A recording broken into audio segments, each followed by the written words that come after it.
नमस्कार दोस्तों, शेयर बाजार की बात करते हैं, स्टॉक मार्केट की बात करते हैं।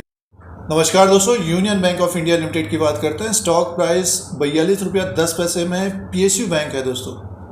और जैसे कि इसमें एक तेज़ी आई थी, नवंबर के महीने में इसने हाई बनाया था, 54 रुपया 80 पैसे तक गया था। 9 नवंबर 2021 को अच्छी एक तेज़ी बनी थी, शॉर्ट टर्म वालों को काफ़ी अच्छा प्रॉफिट भी बना।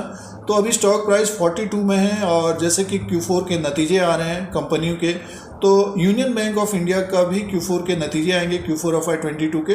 और अभी डेट का अपडेट नहीं आया है, अनाउंसमेंट नहीं हुआ है, और ये मई के फर्स्ट वीक तक इसके नतीजे आने चाहिए दोस्तों।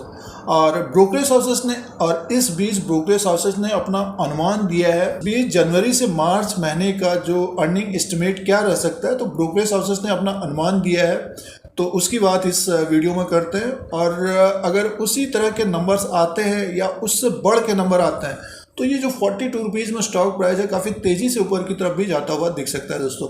एक नज़र शेयर प्राइस के अनुसार भी बात करेंगे।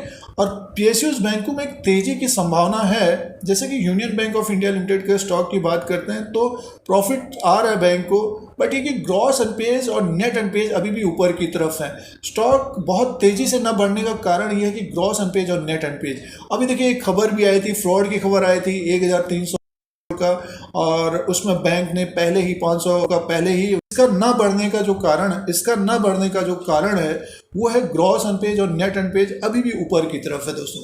और ग्रॉस एनपीएज और नेट एनपीएज की बात करते हैं तो 11.62 का था दिसंबर 2021 तक, और नेट एनपीएज 4.09 का था। तो देखिए अभी भी ऊपर की तरफ है, कम हो रहा है। पिछले क्वार्टर के अनुसार आप चेक करोगे तो लगातार प्रॉफिट आ रहा है। तो Q4 के नतीजे आ रहे हैं, और ये Q4 के नतीजे किस तरह के रह सकते हैं, ब्रोकरेज हाउसेस ने अपना अनुमान दिया है। अब दोस्तों, ब्रोकरेज हाउसेस का जो अनुमान है Q4 ऑफ 22 के लिए, यूनियन बैंक का जो नेट प्रॉफिट रह सकता है 1204 करोड़ 1204 करोड़ का नेट प्रॉफिट रह सकता है। और ये सालाना 9.5% सालाना कम रह सकता है। 9.5% ईयर ऑन ईयर डाउन रह सकता है, और 10.9% क्वार्टर एंड क्वार्टर के हिसाब से अप रह सकता है। और Q4 में 1204 करोड़ का नेट प्रॉफिट रह सकता है, ये ब्रोकरेज हाउसेस का अनुमान है। नेट इंटरेस्ट इनकम की बात करते हैं तो 38.8% इंक्रीज रह सकता है, और 4.5% अप रह सकता है क्वार्टर एंड क्वार्टर के हिसाब से, तिमाही दर तिमाही के हिसाब से। और नेट इंटरेस्ट इनकम 7500 करोड़ का रह सकता है, 7500 करोड़ का रह सकता है। और प्री प्रोविजन ऑपरेटिंग प्रॉफिट 3.2% सालाना गिर सकता है, कम रह सकता है। 1.6% डाउन रह सकता है क्वार्टर एंड क्वार्टर के हिसाब से, और 5015 करोड़ का रह सकता है प्री प्रोविजन ऑपरेटिंग प्रॉफिट। तो जनवरी से मार्च के महीने का जो अर्निंग एस्टिमेट है, यूनियन बैंक का जो नेट प्रॉफिट 1204 करोड़ का रह सकता है, और नेट इंटरेस्ट इनकम 7500 करोड़ का रह सकता है। और नेट इंटरेस्ट इनकम परसेंटेज के हिसाब से सालाना 38% की बढ़ोतरी हो सकती है, और 4.5% क्वार्टर एंड क्वार्टर के हिसाब से बढ़ सकता है। इंपॉर्टेंट ये है कि प्रॉफिट बढ़ सकता है क्वार्टर एंड क्वार्टर के हिसाब से 10.9% का।